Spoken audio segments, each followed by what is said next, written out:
Back with Bobby and JG Radio. Just joining us, we're speaking with Sol Schartz and Associates. We had Jeff Jackson on. He was a great interview. He talked about wealth transferring niches and how he helps with healthcare professionals and everything that Sol Schartz can do for you and your business and or your family. If you missed any of it, do not cry. You go to bobbyandjjradio.com, be a fan of a show. We are here every Sunday at 10 a.m. and you can download or stream our show on bobbyandjjradio.com on Mondays.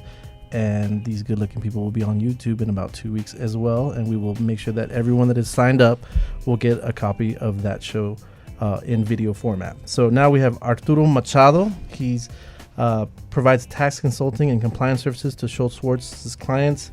He's has 15 years of experience in accounting with a particular concentration in international tax. He's a graduate of the University of Texas El Paso. Is another fellow UTEP minor with a BBA in accounting, and in 2004 received his MBA in accounting. And he's the chair of the firm's international practice group. Arturo, how you doing today? Doing well, thank you. Yeah, nice to see you. So another El Pasoan. Yes. Yeah, we don't get that far. We need to at least be driving distance to mom and dad, and so we either end up here or maybe in Phoenix, and then that's where most of my friends are here in Phoenix. Maybe Austin. So let's talk about your niche in Sol Schartz in this inbound international business. Tell us all about it. Right. Well, the niche itself is the international. I just happen to concentrate or have a little bit more clients within the inbound, and that is primarily in my area is our clients from Mexico, predominantly where those come from. Right. And so on the inbound end, I try to help them and assist them with all our tax compliance and consulting that has to do from a U.S. reporting perspective. So for our listeners, what does inbound mean versus Inbound, outbound?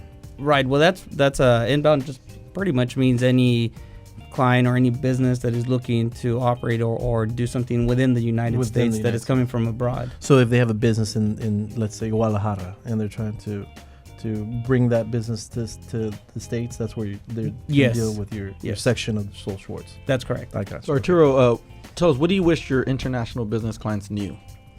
Some of the biggest things that we see is that when they are coming down here, some of the biggest items that we see is that they don't fully understand the culture of doing business in the U.S. They're primarily used to the way they do things, the way and wherever it is that they're coming from, and the majority of the cases that I'm dealing with is in Mexico, and so they either aren't properly advised or ill-advised, and so that seems to put them in a dangerous position because they end up doing something or forming something not in the best way that they should be doing it from a U.S. tax perspective. So give us an example of something that a client you would have wished, get into the DeLorean and go back in time and you would have talked to them before they did something. Sure.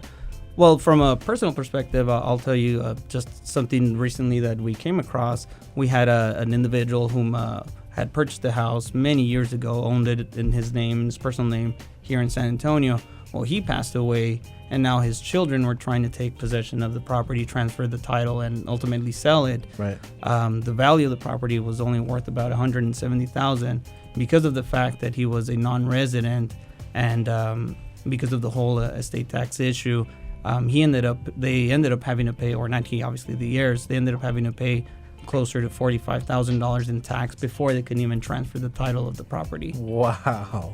Yeah. So what would have been a better strategy then for that client if they would have came to you first? Yes. Well, the first thing that would have happened is with proper structuring, we would have either helped them put in some sort of an entity, some sort of foreign corporation of some sort, or even possibly some sort of a trust to kind of help them mitigate the issue of the estate tax. Right, get in front of it, and so when that happens, it's less paperwork and it's just more seamless. Right at the end. But most people don't plan like that. So is there anything that can be done to save them on taxes? What they can do, if they can still do they can still take some steps afterwards. It just it's going to be a little bit more costly. Hopefully, like in the situation I just noted, the person hasn't passed away, so there's still time to do some planning.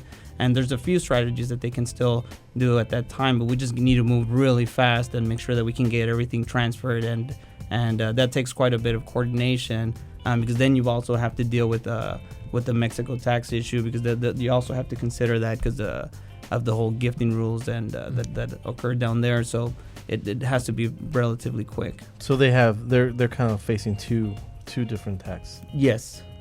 issues. If they have a house, for instance, here in the United States, because of the tax laws in Mexico and the tax laws here as well. Yes. Wow, it's crazy. So where do you get most of your international clients from? Primarily, it is from our trade organizations that we're members of, but we also get a substantial amount of referrals from attorneys and bankers within those trade organizations that we're a member of or members of. One of the ones that I'm heavily involved with is the Free Trade Alliance, and so I've traveled with them to Mexico City and just recently Monterey, and they hold monthly events down there for entrepreneurs that are looking to kind of expand their businesses in the U.S. So I've had the opportunity to go out there and give a presentation, and then just go out there and meet with them and discuss with them initially before they start operating down in the U.S. How are some other ways you're able to help some of these international clients that you all have? I mean, obviously, you try to set them up, up front, obviously. Right. But you can also, it seems like you can also backtrack and kind of see where they're at this present moment, and then kind of figure out strategies how to get them more up to par, I would assume. Right. It's going to depend on a number of circumstances. Let's say that they own a personal residence.